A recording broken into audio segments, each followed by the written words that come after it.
Olá pessoal, meu nome é Luísa. Meu nome é Anali. Estamos aqui com a psicóloga Fernanda Cassim para abordar o tema assédio. Olá pessoal, é um prazer estar aqui com vocês e vamos falar sobre esse assunto, né, pelo viés da psicologia, dos estudos de gênero, dos estudos sobre a saúde mental e sexual. A primeira pergunta vai ser: o que é assédio? O assédio sexual é todo contato de cunho sexual não consentido. E esse contato não necessariamente é físico. Quando esse contato é físico, a gente está falando de abuso. Mas o assédio é todo tipo de importunação sexual não consentida. Então, alguém falar algo para você de cunho sexual sem que você dê consentimento já é assédio sexual. Alguém te convencer a fazer algo de cunho íntimo que você não queira é assédio sexual. Alguém usar uma posição de poder para te convencer de algo sobre sexualidade, né, também é assédio. Dentro do trabalho, por exemplo, existe muito assédio no ambiente de trabalho, né? De pedir favores sexuais para um funcionário, por exemplo, ou pedir para que o funcionário se comporte de maneira X ou Y, isso também é assédio sexual.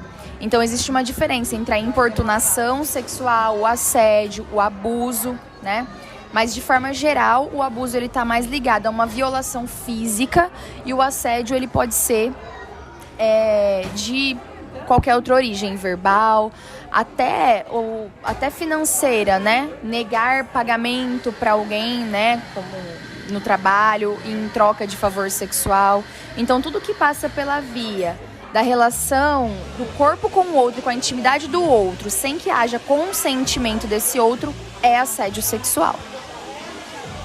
Inclusive, mandar fotos sem que o outro tenha pedido. Nudes, mandar fotos, mandar nudes sem que o outro tenha pedido, sem ter o consentimento do outro, também é assédio sexual. Segunda pergunta. A segunda pergunta é: como identificar um assédio?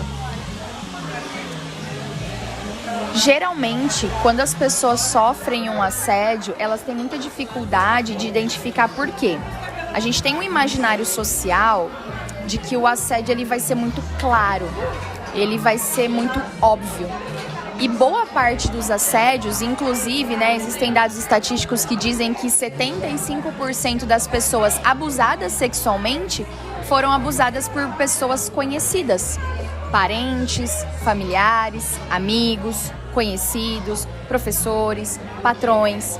Então, justamente pelo assédio e o abuso também, estarem nesse campo das pessoas que você já conhece, ele é muito difícil de ser percebido, né? Então, infelizmente, a gente tem um imaginário de que vai ser muito claro, muito óbvio, porque vai vir de um estranho que vai, sei lá, agarrar você e vai te fazer algo forçado. Mas não é bem assim.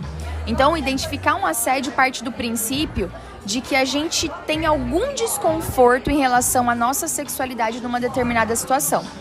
A melhor forma de identificar um assédio é dar razão ou dar voz àquela pulguinha atrás da orelha. Sabe quando você fica com uma pulguinha, tipo assim, acho que aconteceu alguma coisa errada aqui. Me senti constrangida, me senti exposta, me senti violada. E eu sei que vem aquela outra parte que diz, acho que não tem nada a ver, porque eu conheço a pessoa, porque é uma pessoa, um cara sangue bom, uma pessoa que eu conheço. E é isso que às vezes atrapalha a identificação de um assédio. Então a melhor forma de você identificar um assédio é ouvir essa vozinha, essa pulguinha atrás da orelha que diz que você se sentiu constrangida sobre a sua intimidade em determinada situação. No que isso pode afetar uma vítima? Bom, uma vítima de assédio sexual pode ser afetada de inúmeras maneiras, né? Fisicamente, se a gente estiver falando de um abuso, né? Então, existem casos aí na mídia de mulheres que, abusadas sexualmente, sofreram lacerações, né? Machucados, né? Gravíssimos, né? Nos seus corpos. Mas em maior grau, a gente tem uma consequência psicológica, que é o trauma, né? Na psicologia, a gente diz que o trauma é um evento que foi muito excessivo para que a pessoa compreenda como algo normal. É uma carga excessiva de experiência. É como quando você passa por alguma situação que parece que você não consegue entender, porque foi muito intensa, te causou muita angústia, te deu um apagão. Então, a consequência maior, ela é psicológica, porque a pessoa ela vai desenvolver um trauma. E aquele trauma só precisará ser elaborado para o resto da vida da pessoa. É uma marca que alguém faz na sua história sem que você permita. Uma vítima conseguiria perceber facilmente que está sendo vítima? Não. Assim como eu dizia, né, a grande dificuldade das vítimas de assédio sexual é perceberem que elas foram vítimas, justamente por essa coisa de ser algo muito silencioso. A gente sabe que a maior parte das vítimas de assédio sexual são mulheres, e é claro que existem também homens, né? E aqui eu ainda tô falando de assédio na vida adulta, porque se formos pro campo da pedofilia, do assédio contra crianças, é muito pior a coisa. Mas falando de adultos, como a maior parte dos assédios sexuais ocorrem com mulheres, a gente tem uma grande dificuldade de se perceber como vítima. Porque nós mulheres somos ensinadas a nos calar. Então, quando a gente é frustrada, quando a gente é assediada, quando a gente é constrangida, o que ensinaram pra gente? Não fale alto, não faça barraco, não faça barulho, não reclame, você vai ser vista como louca, a culpa é sua. Existe uma pesquisa realizada pelo IBGE, isso foi lá no começo dos anos 2000, mas eles perguntaram para os entrevistados de quem é a culpa diante de um estupro de uma mulher. E 75% dos entrevistados responderam que a mulher tem parte da culpa do estupro. Porque depende da roupa que ela usa, dos lugares que ela vai. Então, o grande problema da gente se reconhecer como vítima é que a gente foi ensinada que a gente tem culpa diante de um assédio. Porque é o nosso comportamento que vai definir isso. Mas isso é uma inverdade, isso é uma mentira. Na verdade, a culpa de um assédio, de um abuso, é sempre do assediador, é sempre do abusador. Não importa onde você esteja e como você esteja, o seu corpo deve ser respeitado. Quais as formas de assédio? A gente tem os assédios verbais, né? Então, exemplos. Passou na frente de um grupo de pessoas, de homens, e esses homens fazem comentários sobre você, sobre o seu corpo, isso é um assédio verbal, né?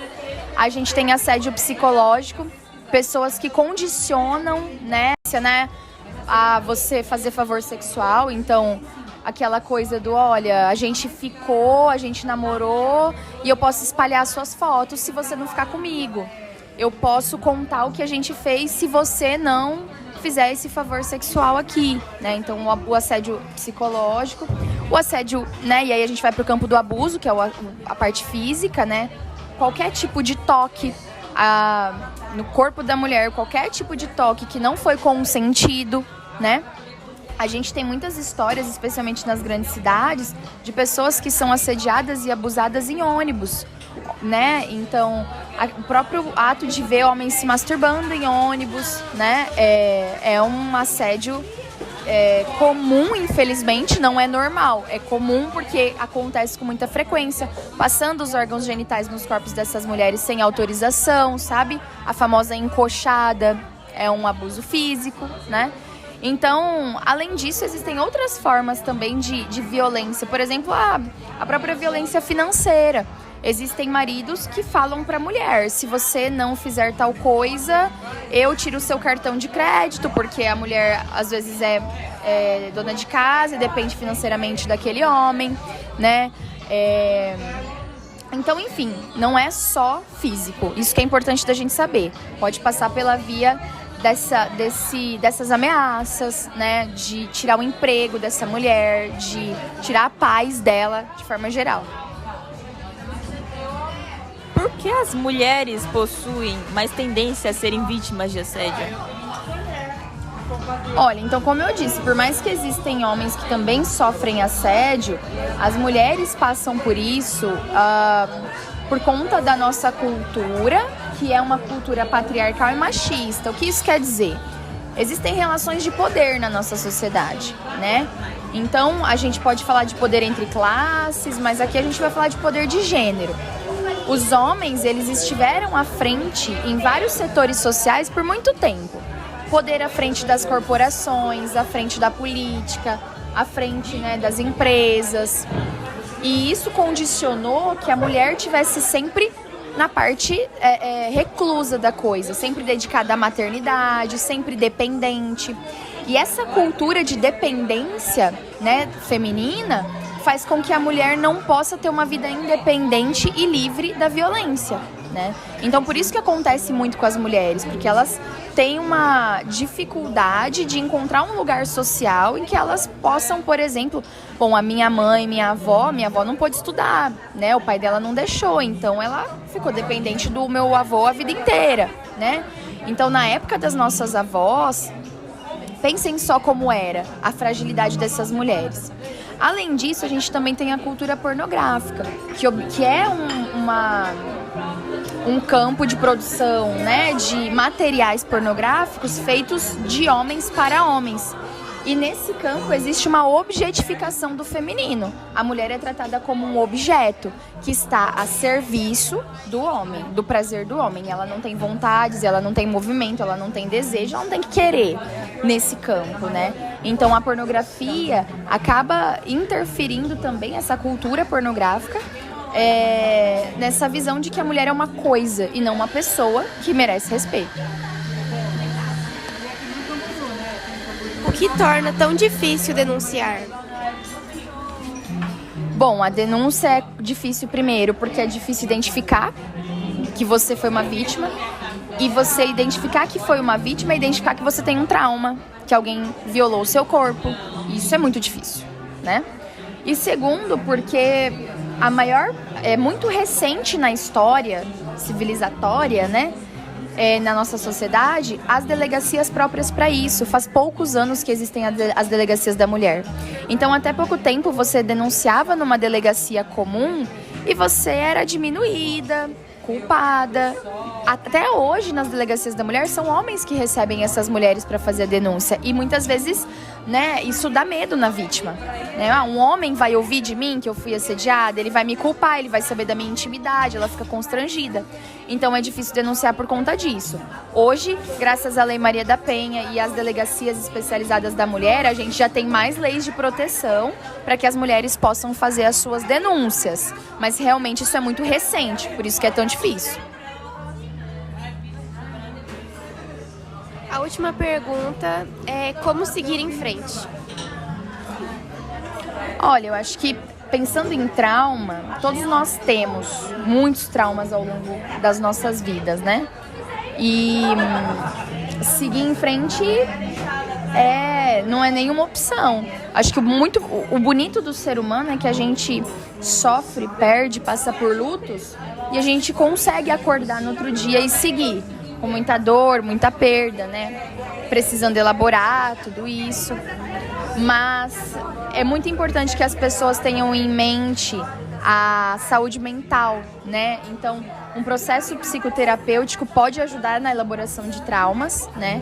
E entender que aquele fato traumático não define a vida toda da pessoa.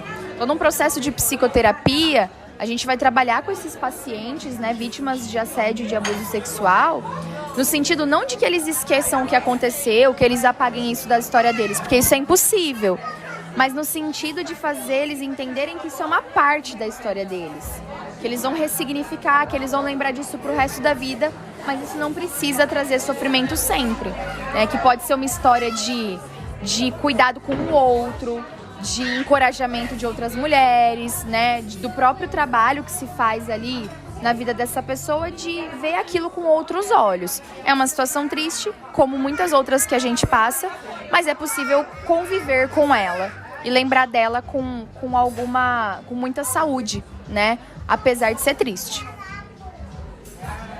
Muito obrigada, Fernanda. Somos muito gratos por essa entrevista. Obrigada.